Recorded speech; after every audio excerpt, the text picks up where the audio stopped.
significant moment for Bangladesh, says Dr. Yunus, seeking US support to rebuild the nation.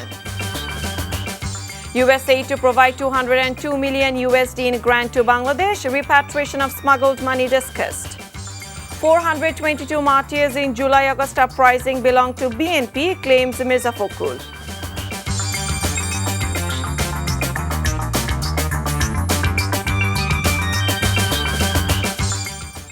Assalamu alaikum. This is Nusrat Islam welcoming you all to the evening news. You have just had the Crown Cement headlines. Now let's move on to the details.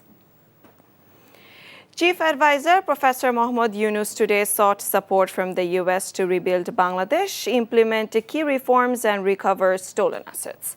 The appeal was made during a meeting with a high-powered US delegation at the State Guest House Jamuna in Dhaka.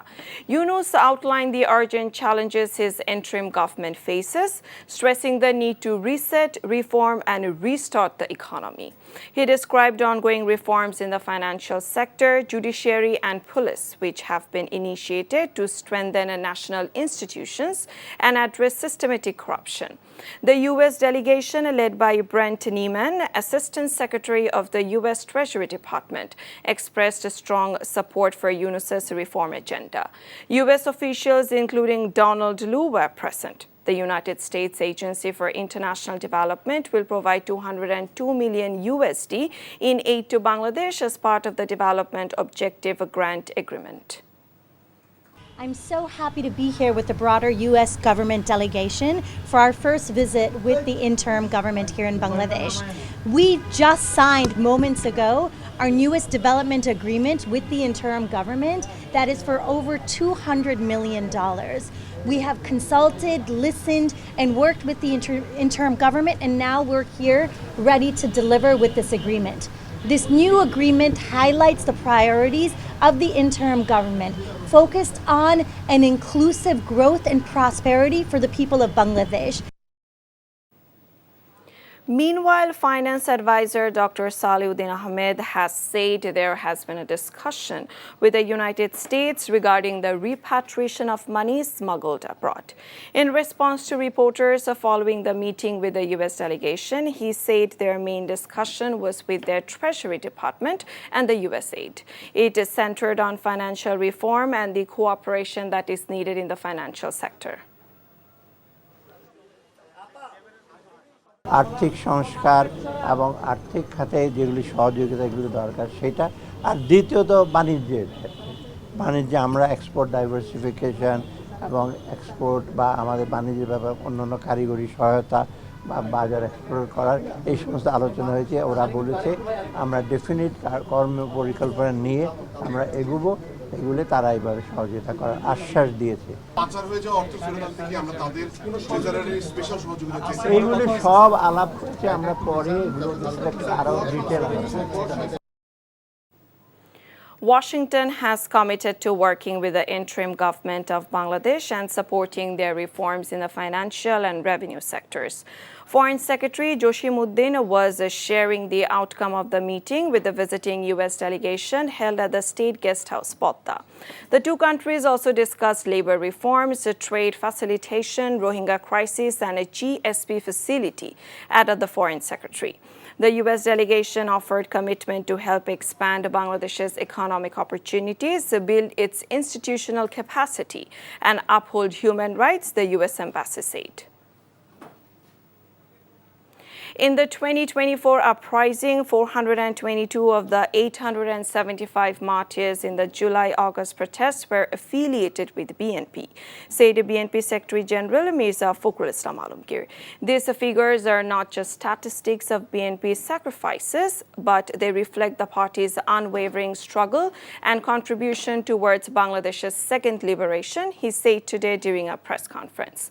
The July-August movement didn't suddenly emerge. Rather, it was part of BNP's long-standing struggle, he said. The aim during this time was not to claim credit for the movement, but to ensure the downfall of dictatorship, he added. গণতন্ত্র পুনরুদ্ধার করেছে বাংলাদেশ জাতীয় দল BNP. বাকশালের পর বহুদলীয় গণতন্ত্র ও স্বৈর শাসনের পর সংসদীয় গণতন্ত্র প্রতিষ্ঠার মাধ্যমে দেশের মানুষের অধিকার ও মর্যাদা ফিরিয়ে দিয়েছিলেন শহীদ প্রেসিডেন্ট জিয়াউর রহমান অনেক সময় দেখা যায় যে অত্যন্ত দায়িত্বশীল রাজনৈতিক দলেরা তারা এমন এমন কথা বলছেন যেটা আপনার সামগ্রিক ঐক্যের জন্য খুব একটা আপনার উপযোগী নয়। এটা একটা সমস্যা। দ্বিতীয়ত সমস্যা হচ্ছে আপনারা দেখছেন যে আমরা জানি যে এই প্রশাসন এখন পর্যন্ত ফ্যাসিবাদ মুক্ত হতে পারেনি এবং এটা ফ্যাসিবাদ মুক্ত হতে না পারার অন্যতম প্রধান কারণ হচ্ছে এত ডিপ রুটেড চলে গিয়েছিল আপনার এদের ফ্যাসিবাদ।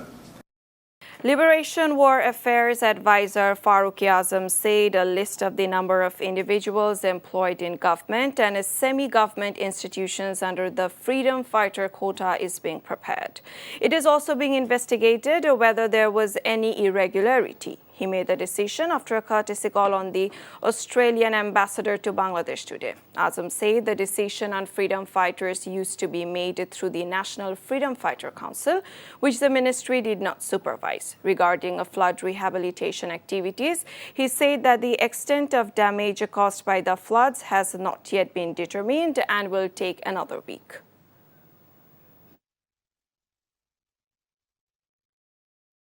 মুক্তিযোদ্ধা সন্তানের কোটায় সরকারি এবং আধা সরকারি প্রতিষ্ঠানে কতজনের চাকরি হয়েছে তার একটি তালিকা প্রস্তুত করা হচ্ছে। এখানে যাদের চাকরি হয়েছে তারা প্রকৃত মুক্তিযোদ্ধার সন্তান কিনা আর ন্যায্যভাবে হয়েছে কিনা বিষয়টি আপনাদের কাছে উপস্থাপন করব।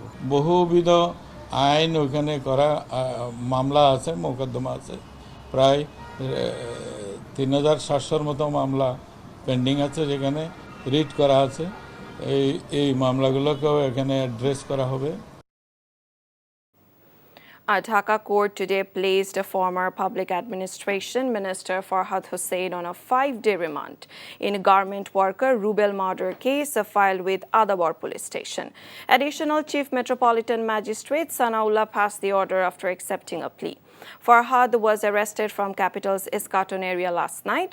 On 5th August, Rubel was shot during a protest rally near Mohammadpur Ring Road area. Public life has been disrupted due to the continuous rainfall in Dhaka and the rest of the country.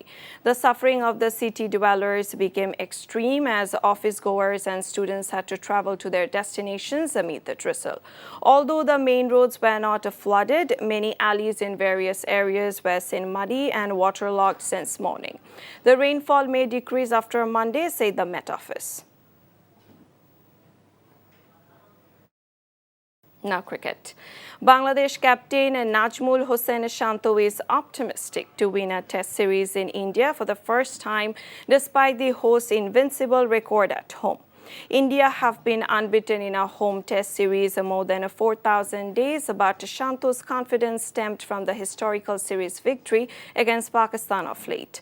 Bangladesh have never won a test match against India despite playing 13 matches. They have lost 11 and drew 2. Shanto said Bangladesh have now all ingredients, unlike the past time, in their arsenal to break the win jinx against India, even though the home side would pose a tough challenge. Before ending, let's have a look on the Crown Cement headlines once again. It is a significant moment for Bangladesh, says Dr. Yunus, seeking U.S. support to rebuild the nation.